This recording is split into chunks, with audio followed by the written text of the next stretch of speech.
everyone, for today's video, I want to share about the tips on how to be good in vlogging. So hoping that you will not skip this video. By the way, I'm Esra Muhar and welcome to Is Idea channel. So we will start this video after this intro.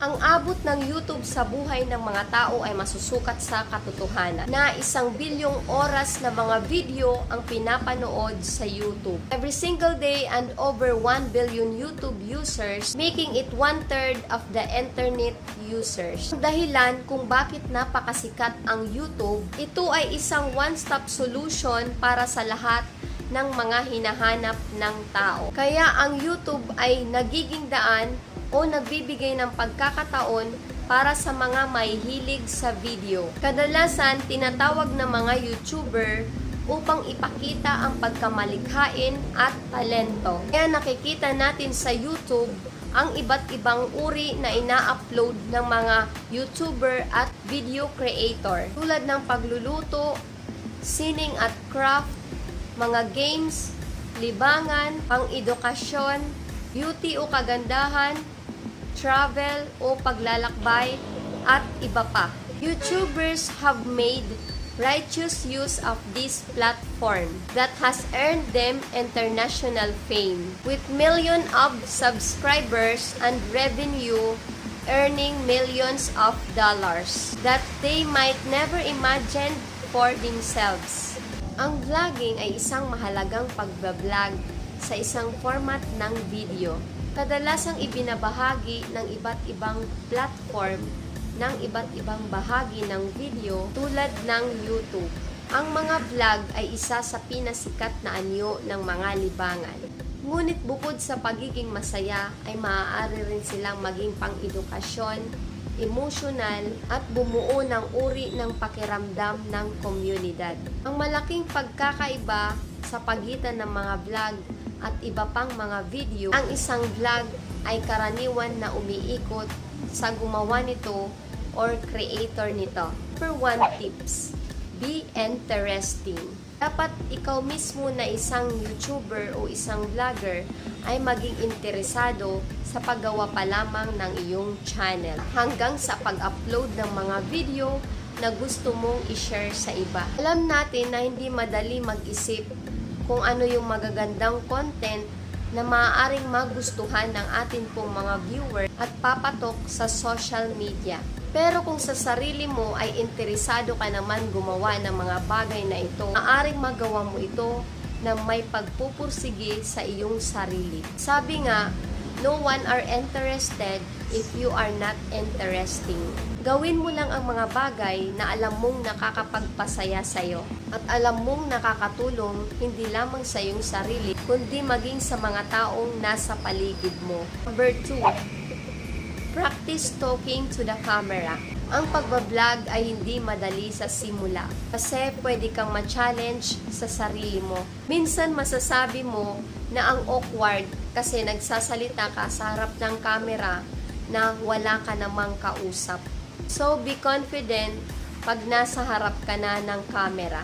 Be confident while talking to a camera in public. Takes time and practice. When you finally feel comfortable watching yourself vlog, your audience will too. Ang tip na ito ay posibleng isa sa pinakamahusay na tip sa vlogging na maishishare ko sa inyo. Dahil ang mga viewers ay nakatingin sa atin pag nag-vlog. Kaya kailangan mong maging kumpiyansa at komportable na makipag-usap sa camera. Lagi mo lang isipin na nasa harapan mo lang sila at handa silang makinig sa'yo. Talk to them like your sisters or brothers. Wow. Number 3, be creative. Kahit na napakarami na ngayon ng mga vlogger dito sa YouTube at ang iba ay kumikita na ng malaki, tayo na mga nagbabalak pa lamang na magsimula sa pag-vlog or kung small YouTuber ka na nangangarap naman na mag-grow ang channel mo, ay walang imposible kung hihilingin mo ito sa Ama at malaki ang tiwala mo sa Kanya. Ang gagawin lang natin ay maging creative tayo bilang isang nangangarap na maging isang successful YouTuber. Mula sa paggawa ng ating YouTube banner at maging sa paggawa ng branding ng ating YouTube channel. Always remember to be a creative on title, topic, and thumbnail. Number 4, identify your target audience. Kapag naisipan mo ang pagbablog, dapat isipin mo rin kung sino ang maaaring manood sa mga vlog mo. At magiging interesado kaya ang iyong mga audience sa sasabihin mo sa iyong vlog? O isa ba sila sa mga mananatiling viewers mo every time na mag-upload ka ng iyong mga video?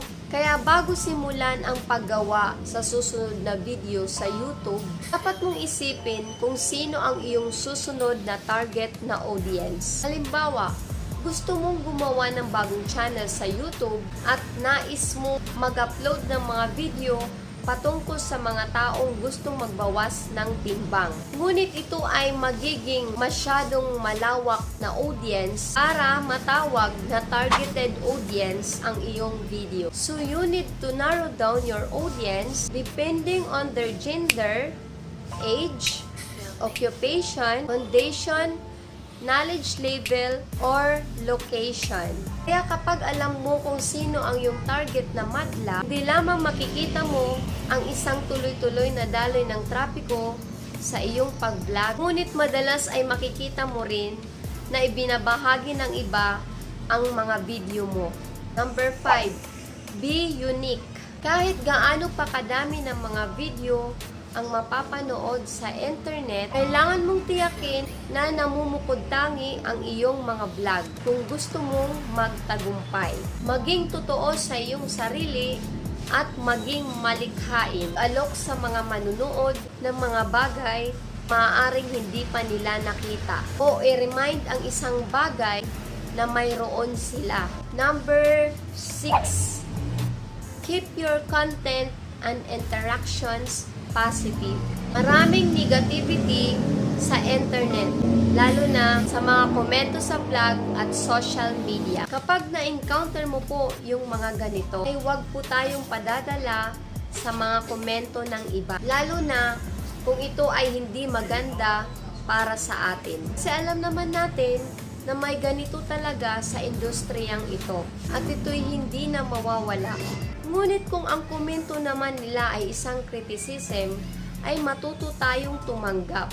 Kasi maaaring ang pagpuna nila sa mga vlog natin ay maging daan para magawa natin ang maayos ang pag-vlog o paggawa ng video. Kaya sa pag-vlog, kahit na mahirap, ay nakikita natin na yung iba ay sumubok lamang pero nagtagumpay sila at hindi sila sumuko. Nagkaroon sila ng lakas ng loob dahil nagtiwala sila sa nasa itaas. Hindi naging hadlang yung mga taong maaari ding humila sa kanila pababa.